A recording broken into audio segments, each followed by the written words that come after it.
You're watching 11 Alive Morning News. 11 minutes of nonstop news starts now. A late-night double shooting in Atlanta, now a homicide investigation. Another teen lost to senseless violence. What we're learning as the second victim recovers. After viral videos and months of repairs, one school district getting even more money for improvements. We're breaking down the projects now a part of the multi-million-dollar plan.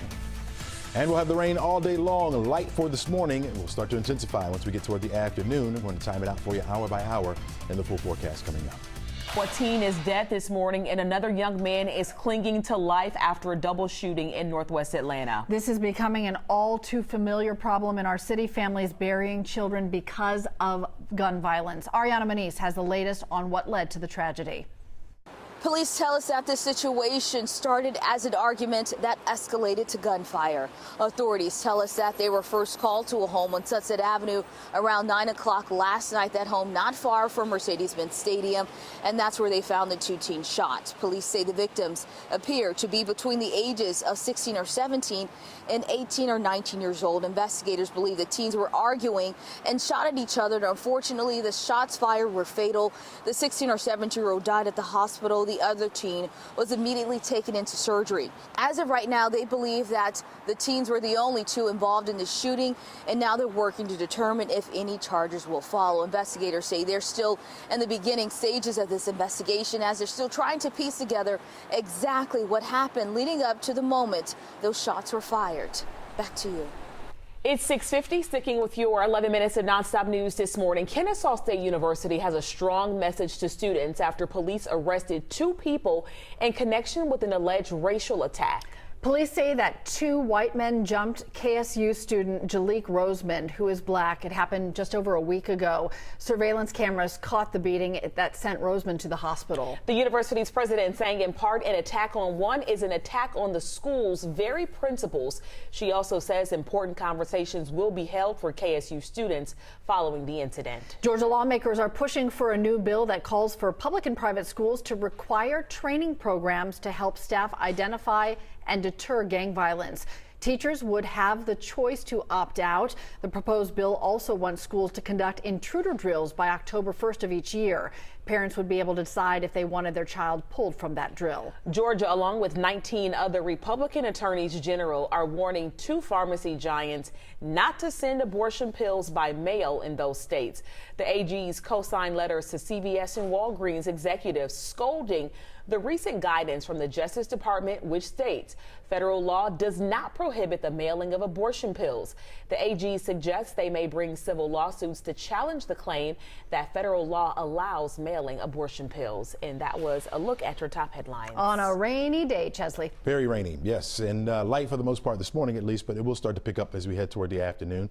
We're looking at about an inch, maybe an inch and a half of rainfall for today when it's all said and done, but will not be done until tomorrow morning, probably in the wee hours of the morning, right? Look at this, raindrops all day long, starts to intensify as we head into the afternoon. We'll be on the cool side today, cooler than we were just yesterday.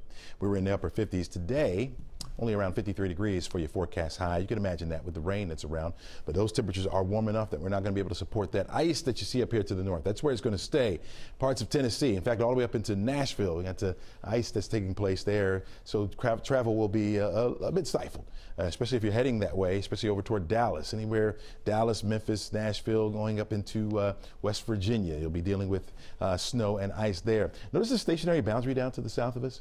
You get little waves or areas of low pressure that ride along that, and that's what's helping to keep the moisture over us, again in the form of rain or liquid, and it will be around all day long today. Good chance for it all day. It will last until tomorrow morning, where we'll have a 20% chance in the wee hours of the morning. By the time you wake up, I think the wet weather will be over. We'll keep the clouds in place until about 9 o'clock, and then after that, much of the day will be spent in the sunshine. Here's how it all plays out. Forecast track model shows the scattered precipitation around at least through about noon.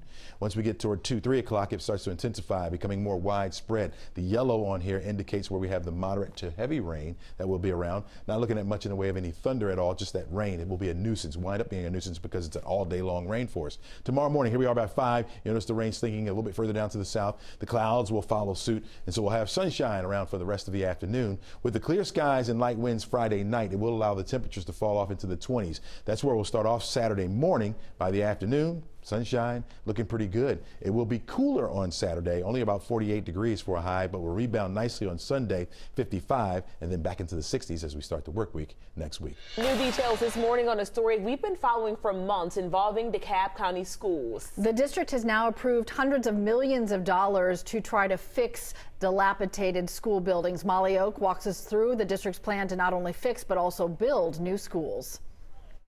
Yeah, the money approval will go towards several different projects throughout the school district. Take a look at your screen so we can break it all down for you. In the approved plan, $352 million will be set aside to construct a new Sequoia High School and Middle School, a new Dresden Elementary School, and a new Cross Keys Middle School. The funds will also be used to modernize Druid Hills High School, which is something we've been telling you about after students made a video showing alleged mold, plumbing, electrical, and flooding issues inside the school. The plan also includes $80 million for security projects, including new cameras and vestibules, $69 million for additional facility condition projects at various schools, and $129 million for updated equipment, which includes new buses and vehicle upgrades. Now, the whole plan will take several years to complete. So over the next few months, first step is finding an architect to start working on those new schools. Back to you all. Happening later this morning in Newton County, a FEMA disaster recovery center will be opening to provide some much needed help after storms and tornadoes destroyed homes and businesses last month. The disaster recovery center is going to be located at the Burt Adams Scout Camp in Covington. Right now, you can apply to get FEMA funds to help out with some rent assistance, home repairs, and lodging reimbursements. But keep in mind, if FEMA sends you a letter saying that you are ineligible for assistance, you can appeal that decision. All you need to do is send in a written request to FEMA to review your file again. You can also include some new or additional information that you didn't put in before that could impact this decision the next time. Explain why you disagree with that decision. Make sure to sign it, get it in within 60 days of the date on the determination letter. For more, head to FEMA.gov/disaster/4685.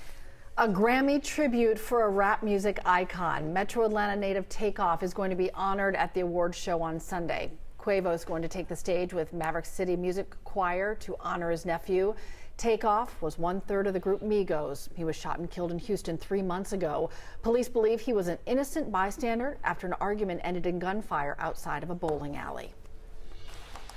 Take a look, folks. We got temperatures by noon in the 50s, right near 50 degrees. We will have some showers around the area. By 3 o'clock, we're looking at that rain starting to intensify a bit. We'll be coming down heavy to moderate, and that will last even as you're driving home as well. So look for it to be a very wet day for us with temperatures remaining in the 50s. I think that rain will last through tomorrow morning, and then by the afternoon, we'll get the sunshine back in here.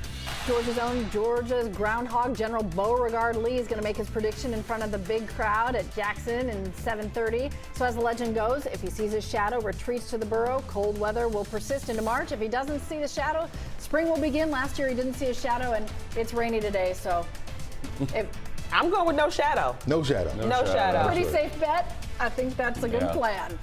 All right, everybody, have a great day. We'll hand it off to the Today Show. See you back here tomorrow morning.